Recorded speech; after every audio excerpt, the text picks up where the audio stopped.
నమస్తే.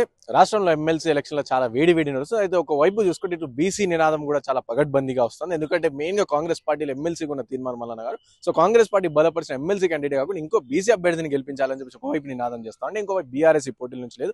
And recent గా BRS party కూడా రేవంత్ రెడ్డి సర్కార్ పైన కూడా ఈ మాటలు మాట్లాడుతున్న పరిస్థితి. సో మాట్లాడదాం. దీనిపైన మనతో పాటు మాట్లాడడానికి గజ్జల కాంతం గారు కాంగ్రెస్ పార్టీ సీనియర్ నాయకులు ఉన్నారు. అన్న నమస్తే అన్న. చెప్పన్న, ఫస్ట్ ఆఫ్ ఆల్ తీర్మానం Mallanna Congress party MLC. So ఎమ్మెల్సీగా ఉండి ఇంకో అభ్యర్థికి అంటే కాంగ్రెస్ పార్టీ బలపరిచిన అభ్యర్థి కాకుండా ఇంకో అభ్యర్థికి సపోర్ట్ చేయడం ఎట్లా చూస్తారంటే బీసీ నాయకులు అని చెప్పేసి వాళ్ళు సపోర్ట్ చేస్తారు. తీర్మానం వలన అది వ్యక్తిగత వ్యవహారాలు. తీర్మానం వలన చెప్తే బీసీలు అందరూ ఓట్లు ఇష్టడానికి సిద్ధంగా లేరు, అది తప్పు. ఎందుకంటే తీర్మానం వలన గురించి మొన్ననే వాళ్ళకి అందరికి అర్థమైంది. ఎందుకంటే వాళ్ళకి హెలికాప్టర్లు వేయండు, హెలికాప్టర్లు ఓడడం తప్పనడం లేదు నేను. హెలికాప్టర్లు వేయండు. హెలికాప్టర్ ఎవరిది పెట్టిండ్రు? కేసీఆర్ కేటీఆర్ కలిసి శ్రీనివాసరావు అని సొంత హెలికాప్టర్లు, ఆయన సొంత హెలికాప్టర్ని ఈయనకు పెట్టిండ్రు. శ్రీనివాసరావు అంటే ఎవరు? బీఆర్ఎస్ నాయకుడు. శ్రీనివాసరావు అంటే కేసీఆర్ కేటీఆర్ బంధు, మాజీ ఎంపీ వినోదరావు గారి సొంత అన్న. శ్రీనివాసరావు 1000 కోట్లకు ఉంటాడు. ఆయన సొంత ఫ్యామిలీ కోసం హెలికాప్టర్ కొనుక్కున్నాడు, కిరాయికి ఇచ్చుకోవడానికి కాదు. ఈ హెలికాప్టర్ కేసీఆర్ కేటీఆర్ తిరుమల మల్లయ్యకు అది హెలికాప్టర్ పెట్టు అంటే పెట్టిండ్రు. అంటే ఈయనకి ఎవరికి అమ్ముడు వేయండు? ఎవరి చేతులు మారినాయి అనలా? అంటే కేటీఆర్ కేసీఆర్ తిరుమల మల్లన్న గారిని మరి కొన్నారా లేకుంటే ఎంత ఇచ్చినో అది తెలియదు. మొత్తం మీద ఆయనకు హెలికాప్టర్ పెట్టి వరంగల్లో బీసీల బహిరంగ సభకు పంపించారు. అంటే దీని వెనక ఎవరున్నారు? కేటీఆర్ కేసీఆర్. ఇయల్లో బీజేపీ ఉన్నది. వీళ్ళందరూ ఎవరు ఆడుతున్న ఆట ఇదంతా? వీళ్ళందరూ కలిసి ఆడిస్తున్న ఆట. ఆటలో ఈయన ఆటలో మరి అందులో మెంబర్ అయ్యిండు. ఈయన ఆట ఆడు మొదలు పెడుతున్నాడు. ఇది తెలంగాణలో ఉన్న బీసీలందరికీ కూడా అర్థమై ఉంటుంది. కాంగ్రెస్ పార్టీకి నెగిటివ్ అవుతుంది అంటే కాంగ్రెస్ పార్టీలు ఎమ్మెల్సీగా అయ్యి ఉండి సో కాంగ్రెస్ పార్టీకి వ్యతిరేకంగా మాటలు కావచ్చు, నినాదాలు కావచ్చు, అవన్నీ కూడా చేస్తాను. కాంగ్రెస్ పార్టీకి వ్యతిరేకంగా షోకాస్ నోటీస్ ఇచ్చినాక కూడా సో తను ఇది మీద పార్టీ రాహుల్ గాంధీ గారిది అని చెప్పేసి అట్లా కూడా వ్యాఖ్యలు చేశారు. కాంగ్రెస్ పార్టీ ఖచ్చితంగా చర్య తీసుకుంటది. Congress party high command, Congress party మా ముఖ్యమంత్రి గారు, మా పిసిసి అధ్యక్షులు మహేష్ గౌడ్ గారు ఖచ్చితంగా తగిన చర్యలు ఉంటాయి. ఖచ్చితంగా అది అమలు చేస్తారు. దీనికి తొందరపడవలసిన అవసరం లేదు. పార్టీ నిర్ణయం పార్టీ తీసుకుంటది.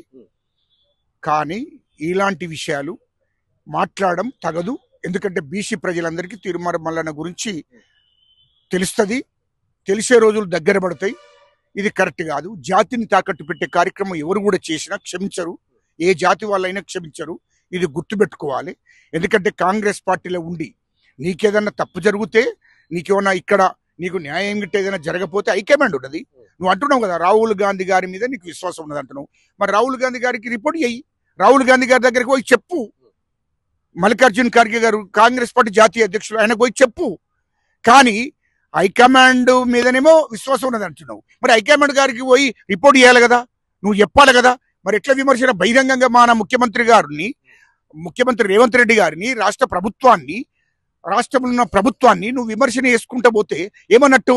అంటే నువ్వు అమ్ముడు పోయి రాష్ట్ర ప్రభుత్వాన్ని విమర్శ చేస్తావు, ముఖ్యమంత్రి గారిని విమర్శిస్తావు. అది కరెక్ట్ తగదు. ఎందుకంటే న్యాయం కాదు అది.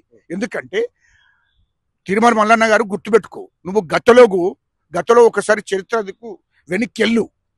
నీకు 10 ఏళ్ళు కేసీఆర్ నీ మీద ఉక్కుపాదం ఒప్పిండు. బీసీ ఉద్యమకాల మీద ఉక్కుపాదం ఒప్పిండు. దళిత ఉద్యమకాల మీద ఉక్కుపాదం ఒప్పిండు. తెలంగాణ ఉద్యమకాల మీద ఉక్కుపాదం ఒప్పిండు. అవన్నీ నీకు తెలిసే.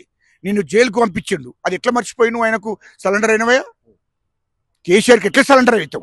తీర్మానం మల్లన్న అనే వ్యక్తి సో బీఆర్ఎస్ పార్టీ కావచ్చు, కేసీఆర్ కావచ్చు సరెండర్ అయినారు. అంతే కదా, సరెండర్ అయినావు కదా. నువ్వు ఎట్లా హెలికాప్టర్ కేసీఆర్ కేటీఆర్ పెట్టినటువంటి, కేసీఆర్ బంధువు పెట్టినటువంటి హెలికాప్టర్లో ఎట్లా పోతావు అంటున్నా. ఎట్లా పోతావు నువ్వు? అంటే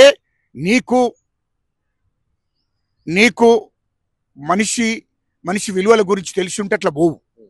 నీకు గతంలో బీసీల ఉద్యమకాల మీద ఉక్కుపాదం మోపినాడు. ఎస్సీల మీద, ఎస్సీ నాయకుల మీద ఉక్కుపాదం మోపినాడు. ఇవాళ తెలంగాణ ఉద్యమకాల మీద ఉక్కుపాదం మోపినాడు. అట్లాంటి వాడు తెలంగాణ ప్రజల మీద ఉక్కుపాదం మోపినాడు. మాట్లాడితే ఏదైనా ఉద్యమం చేస్తే హక్కులను అడిగితే ఉక్కుపాదం మోపి జైలుకు పంపినాడు. గాలాంటోనితోని మాజీ ముఖ్యమంత్రి కేసీఆర్ కేటీఆర్ తో చేతులు కలుపుతావేను? ఎట్లా మాట్లాడుతున్నావు? కాంగ్రెస్ పార్టీ మీద నీకేదన్నా ఇక్కడ రాష్ట్ర లెవెల్లో నాయకుల మీద నీకు కోపం ఉంటే, ముఖ్యమంత్రి గారి మీద కోపం ఉంటే హైకమాండ్కు రిపోర్ట్ చేయి. హైకమాండ్ దగ్గర మాట్లాడు.